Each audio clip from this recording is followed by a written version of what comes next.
Nós perguntamos aos nossos internautas o que eles gostariam de saber sobre a 20ª edição da pesquisa de mídia e entretenimento, que analisa onde anunciantes e consumidores gastam seu tempo e dinheiro. Veja na sequência as principais projeções de 5 grupos: ouvir, assistir, jogar, acessar e anunciar. O comportamento do consumidor em relação à música tem se transformado muito nos últimos anos. Enquanto assistir aos shows ao vivo ainda é uma tendência, seguramente os consumidores passarão a utilizar muito mais a plataforma de streaming para consumo desse produto. Na sequência, vamos responder algumas das perguntas dos internautas sobre esse tema. A Karina pergunta como os streamers impactaram na forma de consumo da música. Os streams impactaram de maneira bastante significativa na maneira como os consumidores efetivamente consomem as suas músicas, né?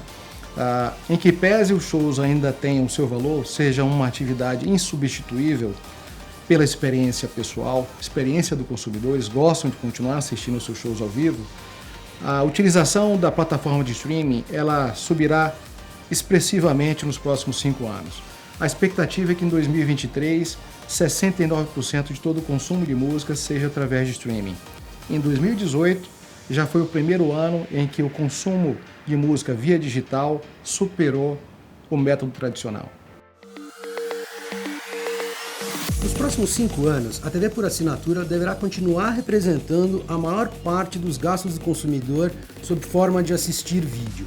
Porém, nesse mesmo período, as plataformas de streaming devem dobrar de tamanho em termos de receita, principalmente associada ao consumo de vídeo em dispositivos móveis. Isso é uma baita mudança de comportamento na forma de consumo de vídeos no país.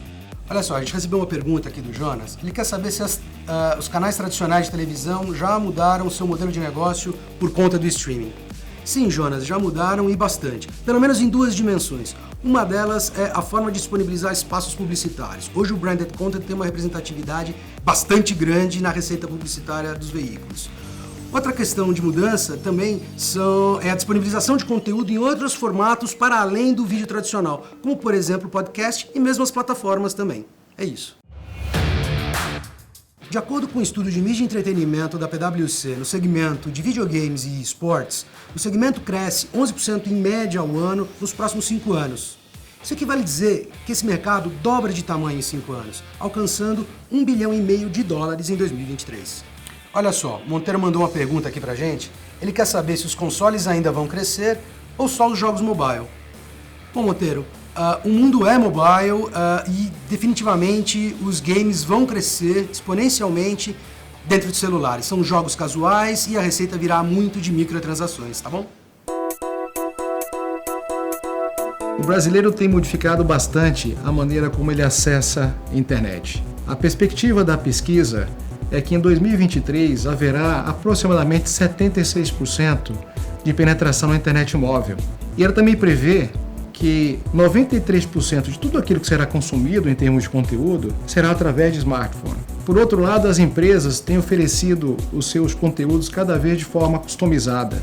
Elas já não enxergam mais o mercado como uma audiência de bilhões, mas como bilhões de indivíduos. A Taíne pergunta como conciliar a oferta individualizada de conteúdo com LGPD.